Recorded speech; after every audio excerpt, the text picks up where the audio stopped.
시편 94편을 기록한 시편 기자는 하나님을 가리켜서 뭐라고 부르냐면은 복수하시는 하나님이라고 부르고 있습니다.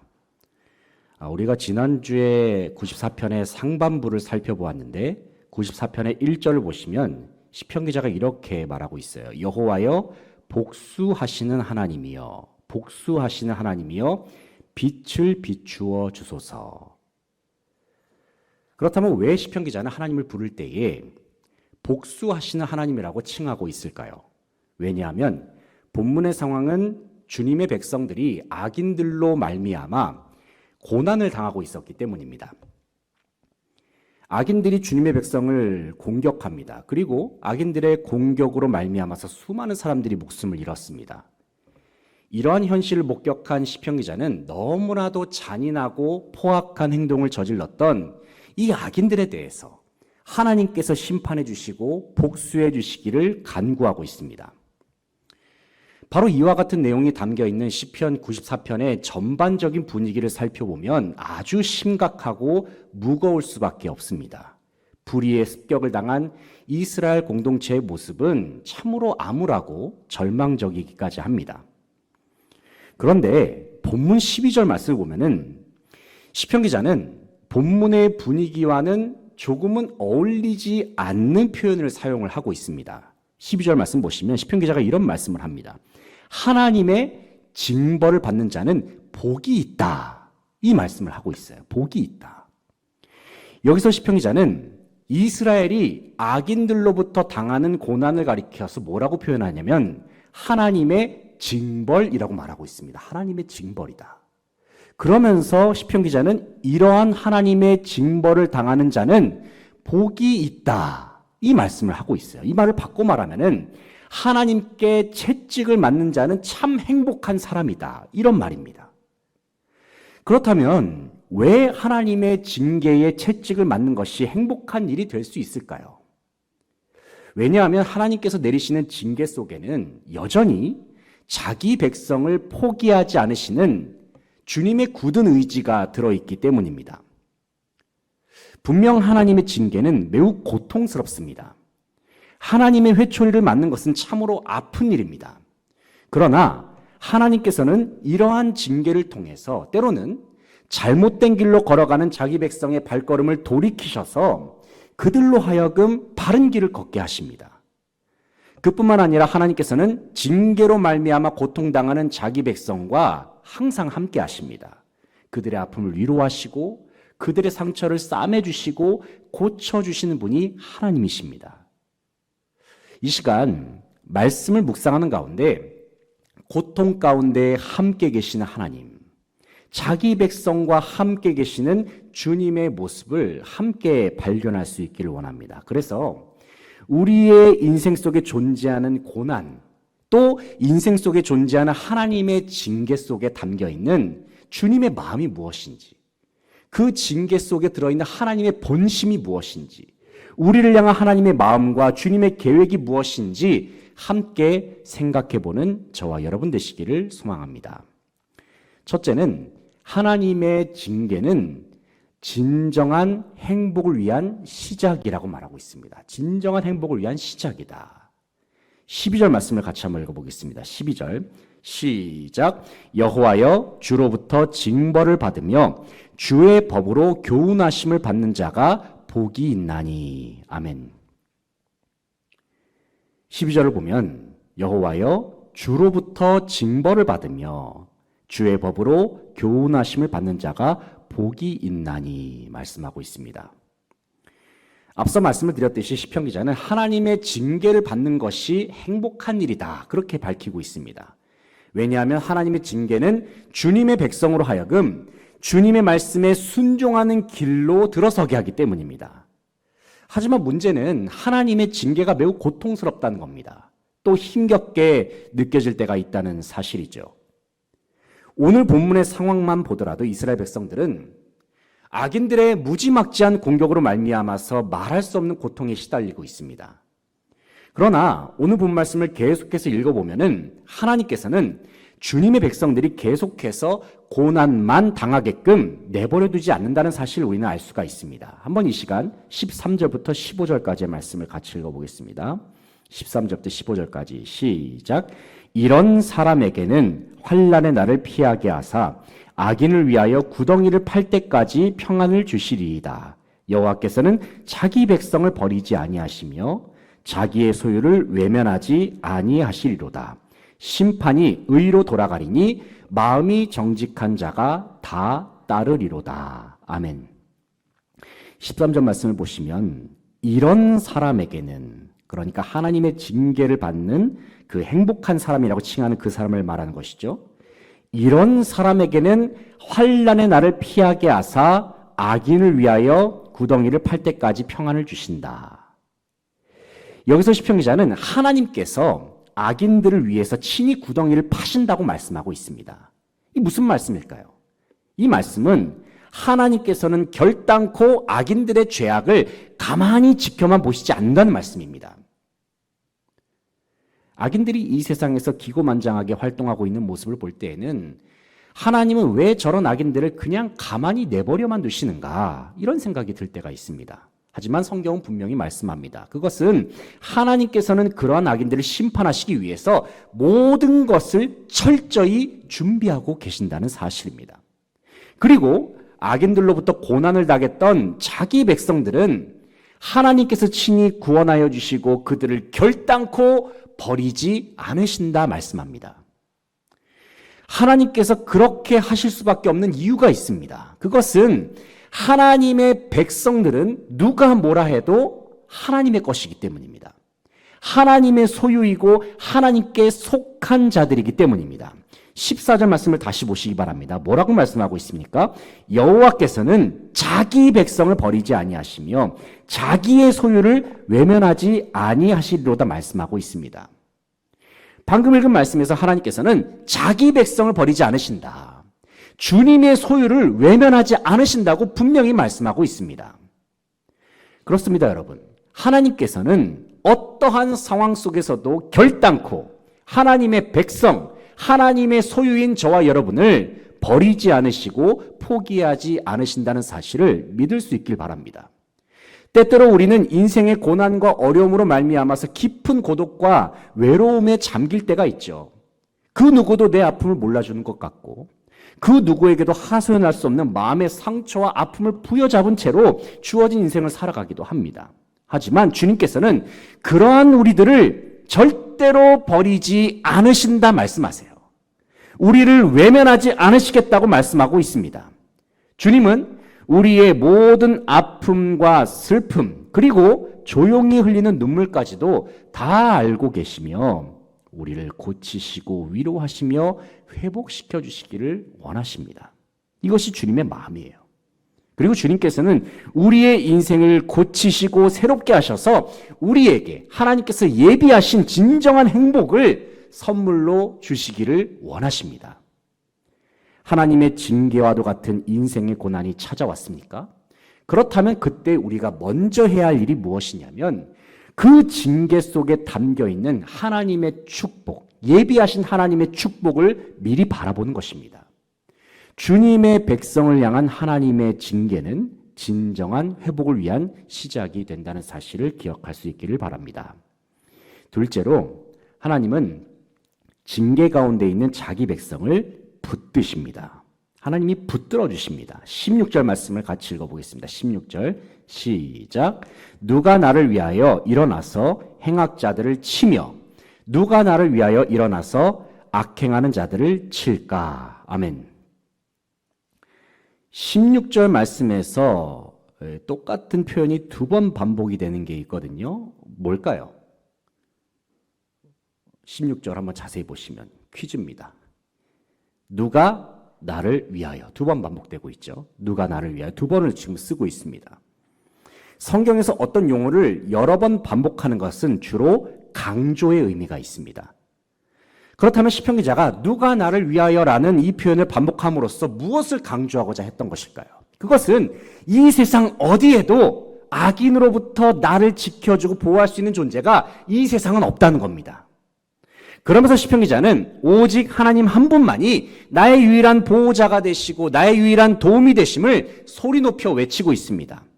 이어지는 본문 17절부터 19절까지의 말씀을 같이 읽어보겠습니다. 17절부터 19절까지 시작. 여호와께서 내게 도움이 되지 아니하셨다면 내 영혼이 벌써 침묵 속에 잠겼으리로다.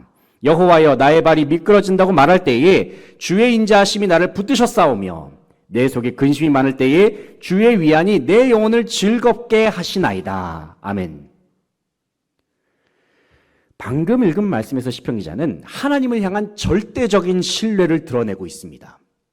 비록 악인들이 휘두르는 칼로 인해서 주변 상황이 매우 암울하고 절망적입니다. 하지만 그래도 시편 기자는 이러한 상황 속에서도 희망을 발견합니다. 왜냐하면 그는 이러한 인생의 어려움 속에서도 주님의 도움을 경험했기 때문입니다. 주님의 도움을 체험했어요. 인생의 고난 속에서 하나님께서 나를 어떻게 구원하신지를 경험한 적이 있습니다. 그리고 근심과 걱정이 밀려올 때에는 주님이 나를 위로하신다는 사실을 삶 속에서 경험했습니다. 가만히 서서 자신의 인생을 돌아보니까 넘어질 것 같으면서도 이상하게도 완전히 넘어지지는 않았습니다. 포기하고 싶은 순간이 참 많았지만 이상하게도 다시 일어서서 주어진 삶을 살아왔습니다. 인생 속에 어려움과 역경이 없었던 것이 아닙니다. 하지만 이상하게도 시편 기자는 지나온 삶을 그래도 잘 버텨왔었고 모든 문제와 어려움을 잘 극복하면서 이겨내왔습니다. 지금까지 자신이 걸어왔던 인생의 발자취를 되짚어 보니까 시편 기자가 깨달은 사실이 한 가지가 있어요. 그것은 하나님께서 내 인생의 모든 순간에 함께 하셨구나. 내가 넘어지고 흔들릴 수 있는 그 순간에 하나님께서 나를 붙들고 계셨구나.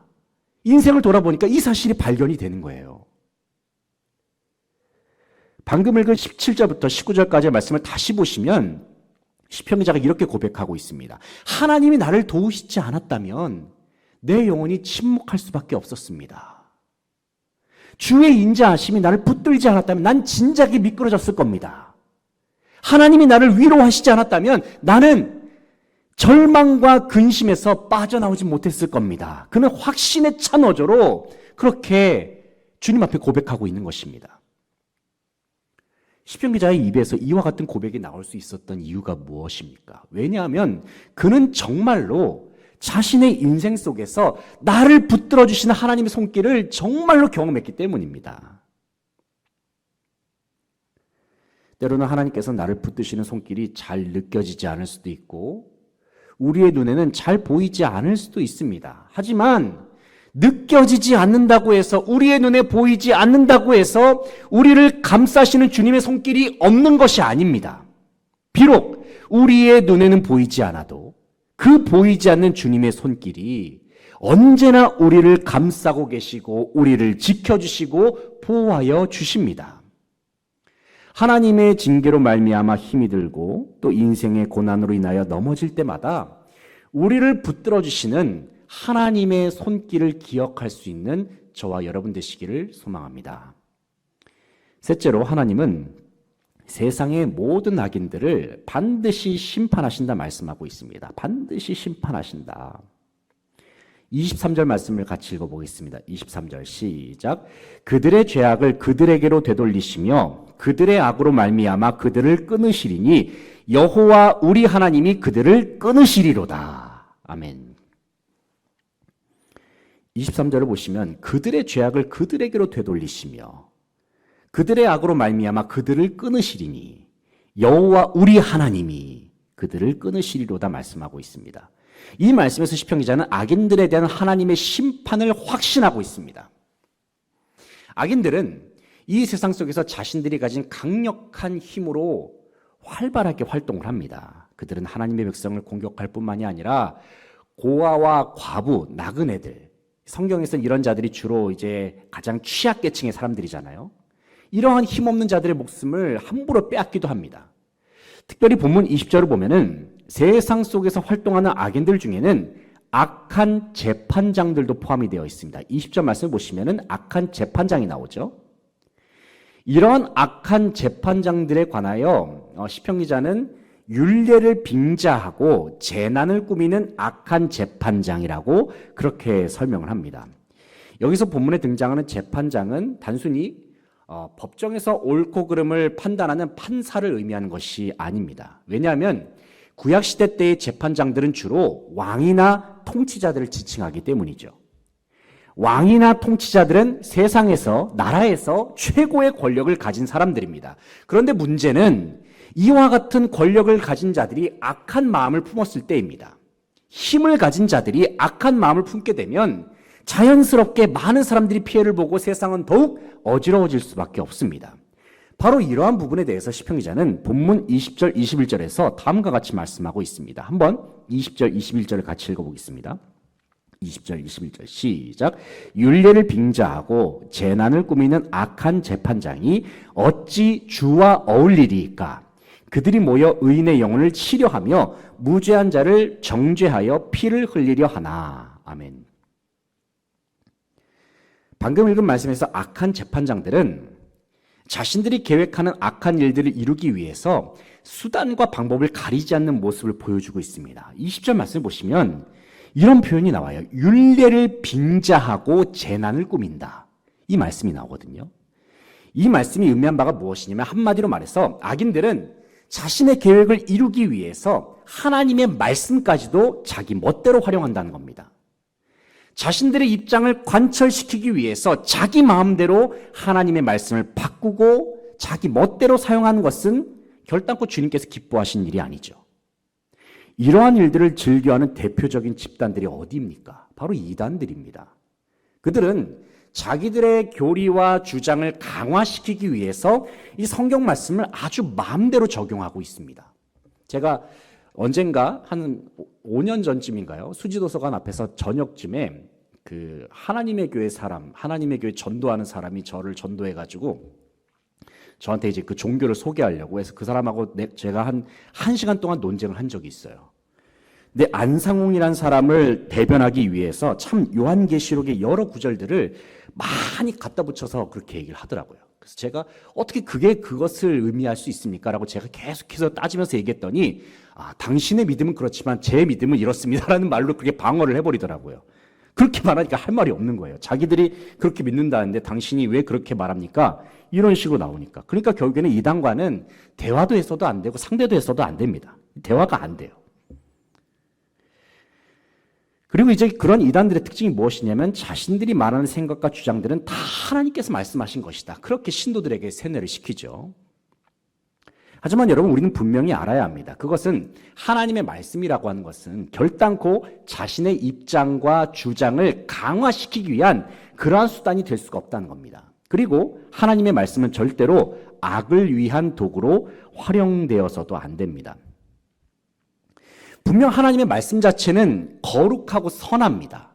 하지만 그 말씀을 우리의 욕심과 우리의 잘못된 의도로 그렇게 사용을 하게 되면 그 말씀이 오히려 자기 자신을 망칠 수도 있고 더 나아가서 다른 누군가를 망가지게도 할 수 있음을 우리는 기억해야 합니다. 그렇기 때문에 우리는 누군가에게 하나님의 말씀을 가지고 권면하고 위로할 때에는 이런 말들을 되게 조심해야 돼요. 하나님께서 당신에게 이런 말씀을 하라고 전했다. 이런 표현은 되게 조심해야 합니다. 하나님께서 당신에게 이런 말씀을 하라고 감동을 주셨다. 무척 조심해야 하는 말입니다. 왜냐하면 그 말씀이 정말로 그 사람에게 하신 말씀인지, 그 말씀이 그 사람에게 어떠한 의미가 있는지에 대해서는 사람은 정확하게 완전하게 알 수가 없기 때문입니다. 그리고 내게 주신 그 말씀이 정말로 하나님께서 주셨는지 아니면 내 생각과 내 마음에서 나왔는지도 우리는 분명하게 알 수가 없습니다. 그뿐만 아니라 하나님께서 그 말씀을 언제 이루시고 누구에게 이루시고 또 어떻게 이루시는지 우리는 확실하게 알 수가 없어요.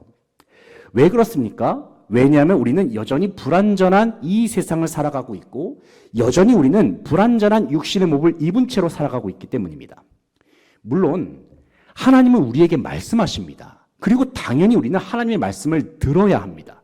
하지만 그 말씀을 내 삶 속에 적용하고 또 다른 사람에게 전달하기 위해서는 정말로 많은 성찰과 분별이 필요합니다.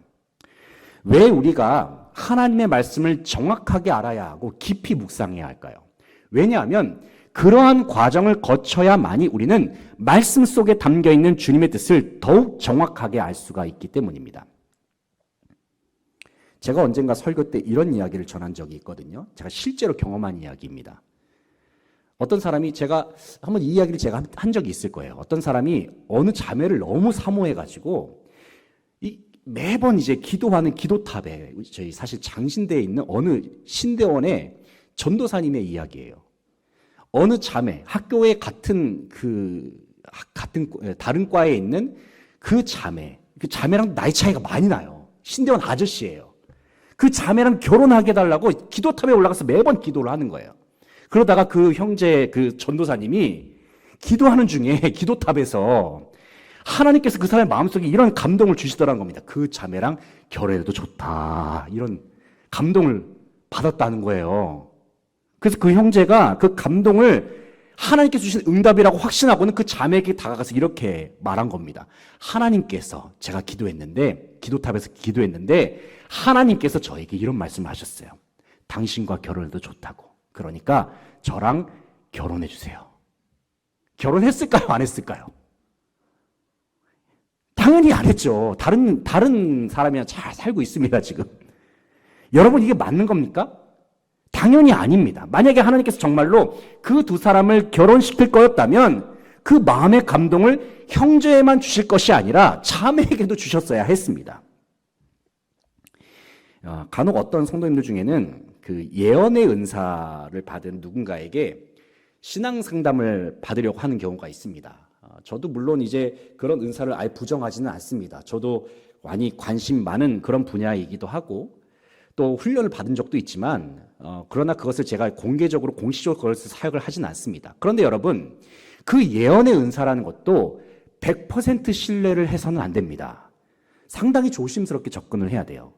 제가 말씀드리는 거는 오해는 하지 마십시오. 이 세상에 예언의 은사가 없다고 말하는 것이 아닙니다. 제가 말씀드리고자 하는 것은 무엇이냐면 어떤 은사든 사람을 통해서 전달이 되는 것은 불완전할 수 있다는 거예요. 그래서 예언 같은 경우에도 그 말씀은 철저한 검증과 분별의 과정을 거쳐야 합니다. 먼저는 그 예언의 말씀이 기록된 성경 말씀에 부합하는지 점검을 해야 되고요. 삼위일체 하나님의 성품과 속성 그리고 주님의 뜻에 맞는지를 분별해야 돼요. 그뿐만 아니라 그 예언의 말씀이 성경이 고린도전서에 나오잖아요. 교회에 덕이 되는지, 그 개인에게 덕이 되는지, 다른 누군가에게도 동일하게 주어졌는지, 그 공동체 안에 다른 지체들에게도 공통적으로 주어졌는지를 살펴보고 계속해서 기도하면서 하나님의 뜻을 구하면서 성경 말씀을 묵상하면서 분별하는 작업을 거쳐야 합니다. 결단코 그것이 쉽게 받아들일 그럴 부분이 아니라는 겁니다. 저도 언젠가 어떤 누군가한테 이런 말을 들은 적이 있어요. 예언을 한대요. 그래서 저한테 한번 해보라고. 그랬더니 저를 보니까 무슨 닭이 보인대요. 닭이. 하나님께서 닭을 보여주셨다. 뭐 찬란한 금빛 빛나는 닭을 보여주셨다. 별 희한한 게 맞습니다. 근데 그 닭이 저한테 뭘 의미하는지 제가 뭐 알 길이 있나요? 뭐 어떤 분은 저를 보면서 뭐 디모데가 생각난다. 디모데의 뭐 그런 식으로 얘기를 하는데 참 여러 가지로 제가 말씀드리고자 하는 것은 무엇이냐면 개인을 통해서 직관적인 말씀들, 예언적인 하나님의 말씀들은 많은 부분에서 위험성을 가질 수가 있습니다. 왜냐하면 그 말씀이 상황에 따라서 다르게 적용이 될 수가 있고 그 말씀이 다른 쪽으로 그렇게 발현이 되는 경우도 있기 때문에 많은 부분에서 조심해야 한다는 겁니다. 그래서 우리는 이러한 직관적인 말씀을 대할 때는 무조건적으로 받아들이기보다는 계속해서 기도하는 가운데 하나님께 질문을 던지면서 신중하게 받아들이는 태도를 취해야 합니다. 그래서 우리가 우선적으로 들어야 할 말씀이 바로 직통계시와 같은 그런 말씀이 아니라 바로 성경에 기록된 하나님의 말씀이죠. 우리가 말씀을 계속해서 묵상해야 하는 이유가 바로 여기에 있습니다. 이 말씀보다 더 확실한 게 어디에 있습니까? 사실 하나님께서는 우리에게 말씀하실 때에 어떤 신령한 사람을 통해서만 말씀하시지 않습니다. 어떤 특정한 사람을 통해서. 하나님께서는 이 자리에 함께 우리 각자에게 찾아가셔서 여러분 개인적으로 말씀하시는 분이세요. 하나님이 우리 각자에게 찾아오셔서 말씀하시고 말씀 묵상하는데 우리의 마음속에 감동을 주시고 하나님께서 우리 개별적으로 만나셔서 한 사람 한 사람에게 말씀하시고 대화하는 것을 기뻐하시는 하나님이시죠. 그리고 이러한 주님과의 대화는 실제로 가능합니다. 왜냐하면 하나님께서 예수 그리스도를 믿는 모든 사람들을 어떻게 임명을 하셨습니까? 왕 같은 제사장으로 삼으셨기 때문입니다. 제사장. 우리 모두가 제사장이 되었다는 말이 의미하는 바가 무엇일까요? 한마디로 말해서 우리 모두가 개인적으로, 우리 모두가 각자가 다 개인적으로 하나님의 은혜의 보좌 앞으로 나아갈 수 있는 존재가 되었다는 겁니다. 그러므로 하나님의 말씀을 듣기 위해서, 물론 여기 계신 분들은 그런 분들이 안 계시겠지만 주로 나이 많으신 권사님들이 이런 일들을 많이 하시더라고요. 괜히 누군가를 찾아가서 하나님 음성 좀 들려주세요. 이런 건 해서는 안 됩니다. 그런 것을 의지할 필요도 없고요. 그래서 우리 각자가 성경을 묵상하고 선포된 말씀을 듣는 가운데 우리 각자에게 말씀하시는 주님의 음성을 들을 수 있기를 바랍니다. 특별히 오늘 본 말씀을 기록한 시편 기자는 혼란스러운 인생을 살아가는 가운데 여러 가지 절망적인 상황을 맞이한 가운데에서 하나님의 말씀을 깊이 묵상한 사람입니다. 주님을 깊이 생각하고 말씀을 묵상한 결과 그가 이르게 된 결론이 무엇이냐면 오직 하나님만이 모든 고난과 어려움에서 건지시는 유일한 도움이 되시고 구원자가 되신다는 사실입니다. 22절, 23절 말씀 같이 한번 읽어보겠습니다. 22절, 23절 시작. 여호와는 나의 요새이시요 나의 하나님은 내가 피할 반석이시라. 그들의 죄악을 그들에게로 되돌리시며 그들의 악으로 말미암아 그들을 끊으시리니 여호와 우리 하나님이 그들을 끊으시리로다. 아멘. 힘들고 어려운 현실 속에서 시편 기자는 선포합니다. 하나님이 나의 요새가 되십니다. 그리고 오직 하나님만이 내가 피할 유일한 반석이 되십니다. 하나님을 깊이 생각하고 말씀을 묵상하는 가운데 시편 기자는 하나님의 구원을 확신하는 믿음, 흔들리지 않는 믿음을 갖게 되었습니다. 그뿐만 아니라 그는 주님을 묵상하는 가운데 이 세상을 주름잡고 있는 모든 악인들은 반드시 심판을 당한다는 사실을 확신하게 되었습니다. 당장의 눈앞에 보이는 악인들의 모습을 생각해 보면은 그들의 강력한 힘은 좀처럼 무너지지 않을 것처럼 보입니다.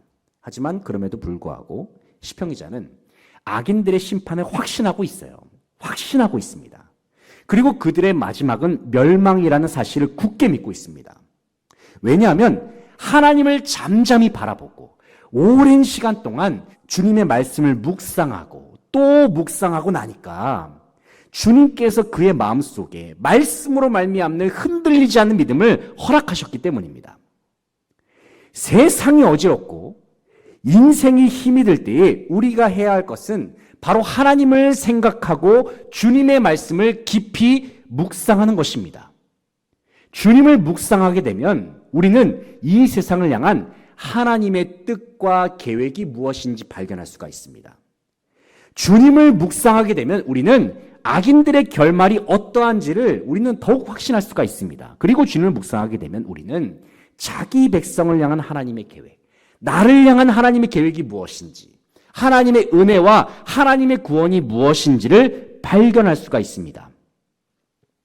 사랑하는 성도 여러분, 하나님을 생각하고 말씀을 묵상하는 가운데 세상을 향한 주님의 섭리를 발견하고 우리의 인생을 향한 주님의 계획을 바라볼 수 있는 저와 여러분 되시기를 소망합니다.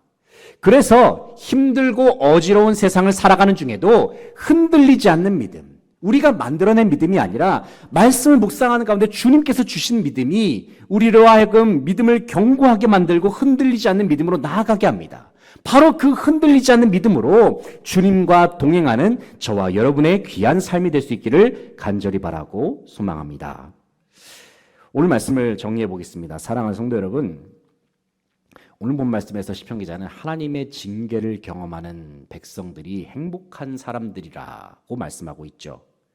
왜냐하면 하나님의 징계 속에는 우리에게 복을 주시기 위한 하나님의 계획이 예비되어 있기 때문입니다.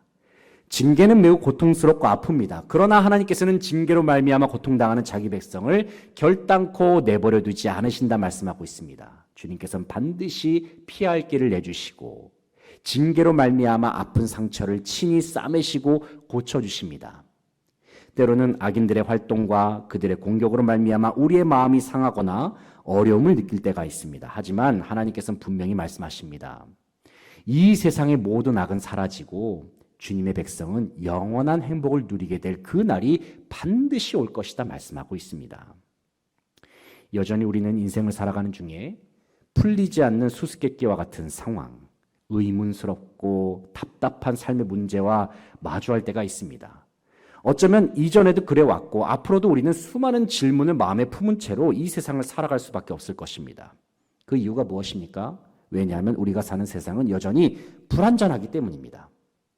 그래서 여전히 우리의 현실 속에는 다 이해할 수도 없고 다 알 수도 없는 것들이 수도 없이 널려 있습니다. 하지만 그 언젠가 우리가 주님 앞에 이르는 그날이 오게 되면 우리는 이전에는 몰랐던 것들을 알게 되고 이전에는 이해할 수 없는 것들을 이해할 수 있는 그날이 반드시 올 것입니다. 고린도전서 13장 12절 말씀 보면은 사도 바울이 이렇게 말하고 있죠. 우리가 지금은 거울로 본 것 같이 힘이 하나 그때에는 얼굴과 얼굴을 대하여 볼 것이요 지금은 내가 부분적으로 아나 그때에는 주께서 나를 아신 것 같이 내가 온전히 알리라 말씀합니다. 주님의 얼굴을 직접 배우는 그 날을 맞이하게 되면 그동안 우리의 마음속에 쌓아두었던 묵혀두었던 질문들이 있지 않습니까? 한번 주님 앞에 나아가서 그 날이 왔을 때에 시원스럽게 한번 마음껏 다 질문해 보시기 바랍니다.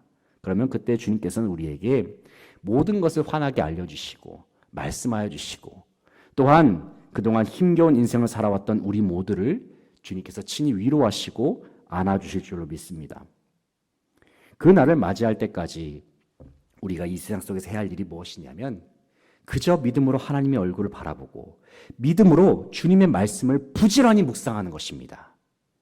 주님을 깊이 묵상하는 시간을 통해서 인생의 어떠한 고난도, 문제도, 심지어는 우리에게 주어지는 하나님의 징계까지도 능히 이겨내고 극복함으로 인하여 주님께서 예비하신 진정한 행복, 하나님께서 우리에게 행복을 주신다 말씀하셨는데 바로 그 진정한 행복을 다 함께 누릴 수 있는 모든 수지강성의 성도들 다 되시기를 간절히 바라고 소망합니다.